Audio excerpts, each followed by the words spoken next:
शुरू करते हैं आपका हिस्सा बी का इल्मे बदी। ठीक है, इसमें हमने इल्मे बयान के बारे में पढ़ लिया। इसकी 4 हमने हिस्से बनाए थे जो कि हमने चारों पढ़ा दिया। आपके 4 पार्ट में इस वीडियो को बनाया था। अगर आपने देख लिया है बहुत अच्छी बात है, अगर नहीं देखा है तो आप लोग देख सकते हैं, प्लेलिस्ट में मौजूद है सारी चीज़ें। आज हम इस वीडियो में पहले इल्मे बदी के बारे में जानेंगे और उसके बाद 2 आपके जो इसके हिस्से हैं तजनीस और लफ़ो नश्र को पढ़ेंगे। इसके बाद इसकी अगली वीडियो में हम मिरातुन नज़ीर और तज़ाद को पढ़ेंगे। ठीक है, इसके अलावा अगली वाली में हम लोग क्या करेंगे, इसमें 3 पढ़ लेंगे। ठीक है, मिरातुन नज़ीर, तज़ाद और तलमी, और इससे अगले में हुस्न तालील, इयाम और मुबालगा। तो इस तरह से हम इसको 3 पार्ट में बनाएंगे। तो आज हम पहले पार्ट को शुरू करने जा रहे हैं। तो चलिए पहले पार्ट को पढ़ते हैं। इल्मे बदी कलाम में हुस्न, असर और ज़ोर पैदा करने के लिए बहुत सी खूबियों के साथ पेश किया जाता है। ठीक है, यानी कि जो हम लिख रहे हैं, जो बात हम कहने जा रहे हैं, ख़ास तौर से शायरी में अपनी बात में ज़ोर पैदा करने के लिए, उस पर पुरअसर बनाने के लिए, उसमें हुस्न पैदा करने के लिए कि वो पढ़ने में बहुत खूबसूरत लगे, तो उसमें बहुत सारी खूबियाँ डालकर उसे पेश किया जाता है ना। ये आपने जनरली भी देखा होगा। ख़ास तौर से अगर आप बात करें, जैसे मान लीजिए हम कुछ खाना बना रहे हैं, ठीक, वही अगर मान लीजिए हमने बनाया, खीर ले लेते हैं। ठीक है, अगर हमने खीर बनाई और अगर हम सिर्फ खीर को एक डिश में निकाल के ऐसे ही परोस दें तो वो इतना अट्रैक्टिव नहीं लगेगा। लोग देखेंगे अच्छा खीर है, ठीक है, खाना हुआ खाया, नहीं खाना हुआ नहीं खाया। लेकिन वहीं अगर हम उसको खीर को रखें, उसके ऊपर कुछ ड्राई फ्रूट्स अच्छे से चॉप करके डाल दें, या फिर उसके ऊपर थोड़ा सा कोई शरबत टाइप का कुछ अच्छा सा डाल दें, जैसे मान लीजिए रूह अफ़ज़ा डाल दें या कुछ और डाल दें जिसमें वो बहुत ज़्यादा अट्रैक्टिव लगने लगे, है ना, तो क्या होगा, लोग ना चाहकर भी उसे खाएंगे कि लाओ ज़रा टेस्ट करके देखे, दिखने तो बहुत अच्छा है, देखे कैसा होगा खाने में, है ना। तो इसी तरह से शायरी में भी हम यही काम करते हैं कि जब शेर उन्हें लगेगा ना कि सामने से इतना खूबसूरत है, लाओ देखे, पढ़ के देखे इसमें क्या है, आगे और क्या आने वाला है, समझ रहे हैं। तो इस तरह से किसी भी चीज़ को खूबसूरत बनाने के लिए, और ख़ास तौर से अगर हम बात करें जिस तरह से आपने हिंदी में पढ़ा होगा अलंकार के बारे में, तो अलंकार में क्या कहा जाता है कि जिस तरह से एक औरत खूबसूरत बनने के लिए गहने पहनती है, जेवरात को पहनती है, उसी तरह से शायरी को खूबसूरत बनाने के लिए इसका इस्तेमाल किया जाता है। ठीक है, तो देखिए यहाँ लिखा है कवायद में, या कवायद की ज़बान में, यानी कि ग्रामर की ज़बान में अगर हम बात करें तो इन्हें हम सनाए बदाएँ के नाम से जानते हैं। सनाए सनत की जमा है, इसका मतलब है कारीगरी या हुनरमंदी, और आपकी बदाएँ जो है वो बदी की जमा है, इसका मतलब है ताजगी और अनोखापन। तो यहाँ तो बिल्कुल क्लियर बात है, कोई भी बात ऐसी नहीं है जो आपको डिटेल में समझाई जाए। आगे लिखा है बदी वो इल्म है जिससे कलाम के मानवी या ज़ाहिरी हुस्न में इजाफा होता है। ठीक है, अब बदी उस इल्म को कहा जाता है जिसमें हम कलाम के मानवी हुस्न या ज़ाहिरी हुस्न में इजाफा करते हैं। एग्जाम्पल के तौर पे कुछ शेर ऐसे होते हैं, आपने पढ़ा होगा हिंदी में ये बात को ख़ास तौर से, कि कुछ शेर ऐसे होते हैं जिन्हें पढ़ते के साथ ही आपको मतलब वाज़ेह हो जाता है और आप उसके मतलब से उसे जान लेते हैं। कुछ अशार ऐसे होते हैं जिन्हें आप पढ़ने के बाद उनके मायनों को समझते हैं और फिर आपको उस शेर का हुस्न समझ में आता है, अच्छा इसमें ये बात कही गई है ना। तो इसी चीज़ को हम कहते हैं बदी। तो अब ये हो गई आपकी डेफिनेशन। अगर एग्ज़ाम में आता है तो आपको लिखना है, इसकी ये डेफिनेशन लिखनी है और उसके बाद इसके एग्जांपल्स देने हैं। ठीक है, इसके टाइप्स हैं आपके, वो बताने हैं। बदी को इल्म मायने भी कहते हैं, यानी बदी को इल्म मायने भी कहते हैं। इस इल्म के तहत कलाम में इस्तेमाल होने वाली मुख्तलिफ सनतों का मुताला किया जाता है। ठीक है, आगे देखिए क्या लिखा, सनाए बदाई को शायरी का जेवर कहा गया है। आगे वही, इनसे शेर को लफ्ज़ी और मानवी दोनों एतबार से सजाया जाता है। शेर में सनतों का इस्तेमाल बज़ात खुद शायरी का मकसद नहीं और ना ही किसी सनत का इस्तेमाल शायरी का असल मकसद होता है, लेकिन इनसे शेर के हुस्न और तासीर में इजाफ़ा हो जाता है। शेर में लफ्ज़ी और मानवी दोनों तरह की खूबियाँ, यानी कि सनई लफ्ज़ी और मानवी होती हैं। ठीक है, तब आपको बात समझ में आई कि ज़रूरी नहीं है कि वो यही चीज़ हो, लेकिन क्या उसकी खूबसूरती में इजाफा करने के लिए हम इन चीज़ों का इस्तेमाल करते हैं। शायर इस सब चीज़ों का इस्तेमाल करता है। ठीक, तो यहाँ पे कोई बहुत डिटेल में बात नहीं है, वही बात को रिपीट कर रहे हैं अलग अलग लफ्ज़ों में। फिर देखिए क्या कहते हैं, सनाई लफ्ज़ी से मुराद वो खूबियाँ हैं जो लफ्ज़ को खुसूसी रियायत और हुनरमंदी के साथ इस्तेमाल करने से पैदा होती हैं, और लफ्ज़ी खूबियाँ यानी सनाए लफ्ज़ी ज़हन को कलाम की फ़िक्र और मानवी खूबियों की तरफ ले जाए तो उन्हें सनाए मानवी कहते हैं।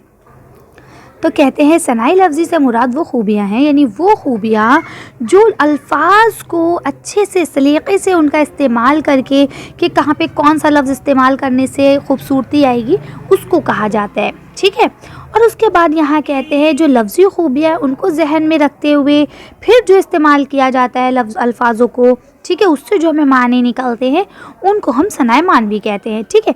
चलिए अब इनकी जो अक़साम है जिसमें आपको तजनीस है सबसे पहले, तो देखते हैं तजनीस का क्या मतलब है। ये शेर गौर से पढ़िए। तो देखिए यहाँ आपको शेर दिया गया है, गले से मिलते ही जितने गिले थे भूल गए, वगरना याद थी हमको शिकायतें क्या क्या। तो देखिए अब यहाँ पे आपने देखा, एक यहाँ लिखा है गले और यहाँ है गिले। ठीक, दोनों लिखने में कैसे हैं, एक जैसे हैं, गाफ लाम और बड़ी ये। ठीक है। जबकि ये आपका गले है, गले माने होता है किसी से हक करना, गले मिलना। ठीक है। और ये आपका गिले है, गिले माने शिकायतें, है ना। जब हम किसी से कहते हैं तुमसे तो बहुत शिकवे हैं, बहुत गिले हैं, तुमने ये किया, तुमने वो किया, है ना। तो क्या कह रहे हैं कि जैसे ही उन्होंने हमें हक किया हम सारे गिले अपने भूल गए, यानी जो भी परेशानियाँ थी हम वो सब भूल गए, वरना याद थी हमको शिकायतें क्या क्या। यानी हमें इतनी शिकायतें याद थी कि जब वो मिलेंगे तो उनसे ये कहेंगे, वो मिलेंगे हम उनसे ये कहेंगे कि वो तुमने ये नहीं किया, है ना। तो अब क्या कहते हैं कि जैसे ही हम गले से मिले वैसे ही सारे गिले ख़त्म हो गए। तो देखिए यहाँ लिखा है इस शेर में लफ्ज़ गले और गिले इमला के एतबार से, यानी कि लिखने के एतबार से, स्पेलिंग के एतबार से एक जैसे हैं, मगर तलफ़ुज़ और मायने के एतबार से मुख्तलिफ है। ठीक है। यानी जब हम इसे पढ़ रहे हैं तो देखिए आपको पता चल रहा है कि मैम ने बोला यहाँ पे गले और यहाँ बोला गिले, है ना। और आपको पता चलता है कि यहाँ पे इनके मायने भी अलग हैं, यहाँ है हक करना और यहाँ है जो शिकायतें हैं। तो तजनीस के लुग़वी मायने हैं एक जैसा या यकसा, यकसा का मतलब भी यही होता है एक जैसा। तो अब देखिए, अब आपको एग्जाम में पूछा जाएगा कि तजनीस को बताइए। ठीक है। यह लिखा होगा झेल में से दो की तारीफ़ बयान कीजिए। ठीक, अब उसमें नीचे दे दिया होगा तजनीस, लफ़ो नश्र या मरातुन नज़ीर, उसमें से किसी दो की आपको तारीफ़ बयान करनी है। तो आपको एग्जाम्स में लिखना ऐसे है कि पहले आपको यहाँ से यहाँ तक अपने डेफिनेशन यानी तारीफ़ को बयान करना है, और उसके बाद इन अशार में से जो आपको 3 अशार दिए गए हैं कोई भी एक अशार आपको मिसाल के तौर पर पेश करना है, और अगर हो सके तो थोड़ी सी उसकी वजाहत भी करनी है। ठीक है। अब अगर मान लीजिए आपने ये वाला शेर लिखा तो आप इसकी वजाहत इसी तरह से कर देंगे कि इसमें एक लफ्ज़ गले है और दूसरा गिले है, जो माने के एतबार से बिल्कुल अलग है, जबकि अगर देखा जाए तो इमला के एतबार से बिल्कुल यकसा है। ठीक है। अब ज़रा डेफिनेशन को देख लेते हैं। तो देखिए लिखा है कलाम में दो या दो से ज़्यादा एक ऐसे अल्फाज आना। ठीक है। यानी कि ऐसे अल्फाज आना जो तलफ़ुज़ या इमला के लिहाज से तो एक जैसे हों, यानी तलफ़ुज़ के लिहाज से भी एक जैसे हो सकते हैं, पढ़ने में एक जैसे हो सकते हैं, लेकिन गारंटी ये है कि इनके मायने जो हैं वो अलग होने चाहिए। ठीक है। मायने के एतबार से मुख्तलिफ हों तो शेर की ये खूबी हुस्न क्या कहलाती है, हुस्न सनत तजनीस कहलाती है। ठीक है। तो इसे हम लोग क्या कहते हैं, सनत तजनीस कहते हैं। ठीक, अब हमने एक तो ऊपर से शेर पढ़ लिया था, अब नीचे 2 शेर और आपको दिए गए जिनकी वजाहत नहीं की गई है। इसकी वजाहत मैं आपको खुद कर देती हूँ, तो आप बस यहाँ पे जिस तरह से ये लिखा है ना इसी तरह से इसकी लाइन आप भी लिख लेंगे वजाहत के लिए। ठीक, चलिए हम पढ़ते हैं। तो देखिए झेल में सनत तजनीस की कुछ और मिसालें पढ़ें। तो देखिए पहली मिसाल के लिए जो आपको शेर दिया गया है, लिखा है दिल में पैदा हिम्मत परवाना कर, वरना मर्ग़ शौक़ से परवाह ना कर। देखिए इसमें क्या कहता है शायर कि अपने दिल में या तो हिम्मत पैदा करो, है ना, नहीं तो फिर जो हो रहा है उसकी परवाह मत करो। ठीक, इसी तरह से आगे देखिए लिखा है आदमी कहता है जिसको एक पुतला है कल का। ठीक है, अगर हम कहें आदमी जिसको हम कहते हैं वो एक पुतला है कुल का, फिर कहाँ कल के इसको गर कल हो ज़रा बिगड़ी हुई। ठीक है, यानी अब देखिए यहाँ पे एक आपका कल आया, एक यहाँ पे कल आया और यहाँ पे कल आया, 3 बार कल आया। तो देखिए पहला जो है ये कुल है। ठीक, इंसान जो है वो कुल का पुतला कहलाया जाता है, जिसमें इसमें क्या नाम है आपका शर और खैर दोनों चीज़ें हैं, है ना। आदमी जिसको हम क्या कहते हैं एक पुतला है कुल का, जिसमें अच्छाइयाँ बुराइयाँ सब कुछ हैं, ठीक। लेकिन फिर उसको कहाँ चैन है, यानी उसको चैन कहाँ पड़ेगा अगर कल माने होता है चैन, इस वाले कल का मतलब चैन, ठीक है। अगर कल ज़रा सी बिगड़ी हुई हो, यानी अगर आज बहुत अच्छा है और कल किसी इंसान का बुरा हो जाए, ये वाला कल जो है फ्यूचर के लिए इस्तेमाल हुआ है, ये वाला कल चैन के लिए इस्तेमाल हुआ है और ये वाला कुल के लिए इस्तेमाल हुआ है, समझ रहे हैं। तो देखिए यहाँ 3 बार इस्तेमाल हुआ है, यहाँ आपका आ चुका है ना एक जैसे लफ्ज़, एक या दो से ज़्यादा बार इस्तेमाल हो सकते हैं, लेकिन मायने के एतबार से वो अलग होने चाहिए। तो इसे तो आपका क्या कहते हैं, इसे हम कहते हैं तजनीस। अब आपका दूसरा शुरू होता है लफ़ व नश्र, ठीक है। तो चलिए इसको पढ़ते हैं। गालिब का ये शेर पढ़िए। न हिम्मत न दिल है, न किस्मत न आँखें, न ढूंढा न समझा न पाया न देखा। अब देखिए आपने देखा यहाँ पे 1 2 3 4 चीज़ें यहाँ आई, 1 2 3 4 और 4 चीज़ें यहाँ आई, ठीक है। अब देखिए लफ़ व नश्र का मतलब ही यही होता है कि आपके पेयर बनते हैं, कभी कदार वो पेयर सीक्वेंस वाइज भी होते हैं और कभी कदार वो अलट पलट भी होते हैं। चलिए आपको डीप में जाने की ज़रूरत नहीं है, ये हम आपको जब आपका दूसरी वाली बुक पढ़ाएंगे ना, फसाहत और बलागत वाली, उससे आपको जब पढ़ाएंगे तो और डिटेल में समझाएंगे। फिलहाल इस बुक में जितना दिया गया है उसी के अकॉर्डिंग पढ़ लेते हैं। तो देखिए यहाँ लिखा है आपका यहाँ पहले मिसरे में हिम्मत, दिल, किस्मत और आँखें 4 चीज़ें आई हैं, अल्फाज एक साथ लिए गए हैं। फिर उनकी ही मुनासबत से, मुनासबत का मतलब होता है उन्हीं के ताल्लुक़ से दूसरे मिसरे में उनकी वजाहत की गई है। अब जैसे हिम्मत किसकी होनी चाहिए, ढूंढने के लिए, ठीक है। ना हिम्मत है ना हमने ढूंढा, ना दिल है ना हमने समझा, ठीक है। ना हमारे पास किस्मत है जो हम तुम्हें पाते, ठीक है, और ना हमारे पास आँखें हैं जो हम तुम्हें देखते, ठीक है ना। तो देखिए इसी तरह से यहाँ देखिए हिम्मत के लिए ढूंढना आया है, जबकि दिल के लिए समझना आया है कि दिल होता तो तुम समझते, है ना। और किस्मत के लिहाज से किस्मत के ताल्लुक़ से क्या लाया है, पाया कि अगर मेरी किस्मत में होता तो तुम मिलते, क्योंकि गालिब के अशार ज़्यादातर ऐसे हैं, ये ना थी हमारी किस्मत के विसाल यार होता, अगर और जीते रहते तो यही इंतज़ार होता, है ना। तो यही चीज़ है कि मतलब किस्मत के लिहाज से कि अगर आप किसी चीज़ को कितनी भी पाने की कोशिश कर लीजिए, अगर वो आपके किस्मत में है तो आपको मिलेगी, अगर नहीं है तो कैसे मिल सकती है भला। ये बात ठीक है कि हम कोशिश करते रहना चाहिए, क्योंकि कोशिश करने से, दुआ करने से बहुत बड़े बड़े काम आसान हुए हैं। लेकिन फिर भी एक कॉन्सेप्ट कहीं ना कहीं ये चीज़ आ ही जाती है कि अगर वो चीज़ हमारे किस्मत में नहीं है तो हम कितनी भी मेहनत कर ले, पॉसिबल नहीं है कि वो चीज़ हमें मिल सके, ठीक है। तो अब देखिए यहाँ आपको बताया है आगे आँखों के ताल्लुक़ से, आँखों के वास्ते क्या लाया है, देखना लाया है, ठीक है। तो इस तरह से ये अल्फाज लाए गए हैं।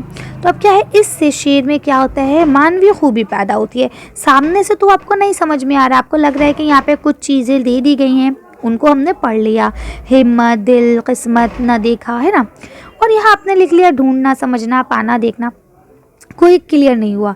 लेकिन जब आप इसके मानी देखेंगे, जब आप इसके डीप में जाएंगे, गहराई में जाएंगे, तब आपको लगेगा कि हाँ इस शेर में खूबसूरती है। तो इस तरह से जब हम मायने समझ के उसकी खूबसूरती को पहचानते हैं तो यही आपकी खूबसूरती, मानवीय खूबसूरती कहलाती है, ठीक है। चलिए आगे पढ़ते हैं। अब देखिए यहाँ आपको तारीफ़ दी गई है। शेर में पहले चंद चीज़ों को एक तरतीब से बयान करना, फिर उनकी मुनासबत से जो मतलब वजाहत है उसको करना, ठीक है। इसको ही लफ़ व नश्र कहते हैं। देखिए लफ़ के मायने क्या होते हैं, लफ़ के मायने होते हैं लपेटना और नश्र के मायने होते हैं फैला देना, ठीक है। तो पहले आपको एग्जाम्पल दे दिया गया ताकि आपको कुछ चीज़ें समझ में आए। अब उसके बाद ये आपको डेफिनेशन बता दी गई। आंसर सेम आपको ऐसे ही करना है कि पहले आप डेफिनेशन लिखेंगे, डेफिनेशन को उर्दू में क्या बोलते हैं, तारीफ़, है ना। तो देखिए मैं आपको लिख के दिखा देती हूँ, तारीफ़ कैसे लिखते हैं, ते एंड रे, ठीक है, उसके साथ ये और फिर ऐसे करके फे, ठीक है, ये कहते हैं तारीफ़, ठीक। तो अब आप पहले ऐसे करके तारीफ़ के आगे ऐसे डैश डालेंगे और इसको लिखेंगे कि ये हो गई आपकी तारीफ़। उसके बाद फिर आप मिसाल के तौर पे जब लिखेंगे तो कोई एक शेर लिख देंगे और उन शेर के हिसाब से इसे बयान कर देंगे। अच्छा अब आगे आप देखिए, ऊपर शेर हमने लिख लिया, चाहे तो वो भी लिख सकते हैं। इसके अलावा देखिए यहाँ आपको बताया गया है आगे कि तरतीब से बयान करना। यहाँ तो हो गया ना कि लफ़ के मायने होते लपेटना, नश्र के मायने होते फैलाना। जैसा कि पहले मिसरे में हमने देखा कि चंद चीज़ों को पहले एक तरतीब से बयान किया गया है, ये लफ़ है, और फिर उनकी मुनासबत से दूसरे मिसरे में उस बात को फैलाकर बयान किया गया है, ठीक है। इसको ही नश्र कहते हैं। लफ़ और नश्र की 2 किस्में होती हैं, ठीक है, जो कि अभी मैंने आपको बताया। एक होती है मुरत्तिब और दूसरी होती है गैर मुरत्तिब, ठीक है। लफ़ और नश्र से लफ़ नश्र मुरत्तिब से मुराद ये है कि पहले के मिसरे में जो लफ्ज़ जिस तरतीब से आते हैं उसी की निस्बत से दूसरे मिसरे में भी वजाहत उसी तरतीब से ही होती है। ठीक है, जैसा कि ऊपर वाले शेर में कहा गया है, ये आपने अच्छे से देख लिया। ठीक है, अब आप बात करते हैं अगर गैर मुरत्तिब की। लफ़ नश्र गैर मुरत्तिब से मुराद ये है कि पहले मिसरे में जो तरतीब इस्तेमाल की जाएगी दूसरे मिसरे में उसकी मतलब वजाहत तो होगी लेकिन तरतीब वो नहीं होगी, तरतीब चेंज कर दी जाएगी। ठीक है, जैसा कि यहाँ आप मीर अनीस का जो शेर है उसको पढ़ सकते हैं। तो देखें यहाँ क्या लिखा है, छुपती थी भाग जाती थी गिरते थे खाक पर। ठीक है, कस्बों से तेरे जिस्म से रूहें और तनों से सर। ठीक, तो देखिए अब यहाँ क्या लिखा है, चुपती थी, इसमें क्या आएगा, जिस्म से रूहें। तो अब छुपती में देखिए छुपती थी यहाँ पे पहले नंबर पे है, यहाँ देखिए छुपती थी पहले नंबर पे है, जबकि जिस्म से रूहें यहाँ दूसरे नंबर पे है ले। और देखिए भाग जाती थी तेग के लिए, है ना, गिरते थे खाक पर सर। अब देखिए यहाँ पे भागती थी तो ये आपका तेग के लिए इस्तेमाल किया गया है, ये वाला। ठीक है ना, ये है ना। और अगर हम बात करें तीसरा वाला तो देखिए यहाँ इनकी जो मुराद है वो सेम है, लेकिन क्या है आपने देखा ना तरतीब थोड़ी सी चेंज हुई है, आगे पीछे हुई है। तो इस तरह से जो तरतीब पहले मिसरे में है उसकी वजाहत दूसरे तरतीब जो दूसरे मिसरे में है वो बदल गई है, उसकी तरतीब चेंज हो गई है। इस तरतीब का बदलना क्या कहलाता है, आपका लफ़ नश्र गैर मुरत्तिब कहलाता है। अब अगर हम बात करें मुरत्तिब की तो देखिए यहाँ आपको एक शेर मुरत्तिब के लिए भी दे दिया गया है कि कभी जो जुल्फ उठा दे तो मुंह नजर आए। ठीक, इसी उम्मीद पे गुजरी हैं सुबह और शाम हमें। ठीक है, तो अब देखिए क्या लिखा है यहाँ पे, पहले मिसरे में जो आपका जुल्फ है, ठीक है, और फिर मुंह है, पहले आया है जुल्फ और दूसरा आया है मुंह। ठीक है, दूसरे मिसरे में अगर आप बात करें तो मुंह की निस्बत से सुबह लाए हैं और जुल्फ की निस्बत से शाम लाए हैं। तो देखिए पहले नंबर पे जुल्फ है तो सुबह भी पहले नंबर पे है, मुंह दूसरे नंबर पे है तो शाम भी दूसरे नंबर पे है। आ रही है बात समझ में। तो इन शॉर्ट हम ये कह सकते हैं दो तरह के होते हैं, एक होता है आपका मुरत्तिब, दूसरा होता है गैर मुरत्तिब। ठीक है, मुरत्तिब का मतलब ये होता है कि जो सीक्वेंस पहले मिसरे में है वही सीक्वेंस आपका दूसरे मिसरे में रहेगा वजाहत के साथ। लेकिन अगर हम बात करें गैर मुरत्तिब में तो गैर मुरत्तिब में जो सीक्वेंस है वो यहाँ पे चेंज हो जाएगा, जैसे कि आप यहाँ देख पा रहे हैं, ये देखिए। ठीक है, ये देखिए यहाँ क्या हुआ, सीक्वेंस चेंज हो गया, यानी जिसकी पहले नंबर पे जो था उसकी वजाहत दूसरे नंबर पे की गई, जो दूसरे नंबर पे था उसकी वजाहत पहले नंबर पे की गई। जो इसका मतलब पैटर्न कुछ भी हो सकता है, ज़रूरी नहीं है कि यही पैटर्न हो, ऐसे ही काटी बने, नहीं, ये हो सकता है जो पहले नंबर पे है उसकी वजाहत सबसे लास्ट में की जाए, जो सबसे लास्ट में है उसकी वजाहत सबसे पहले कर दी जाए।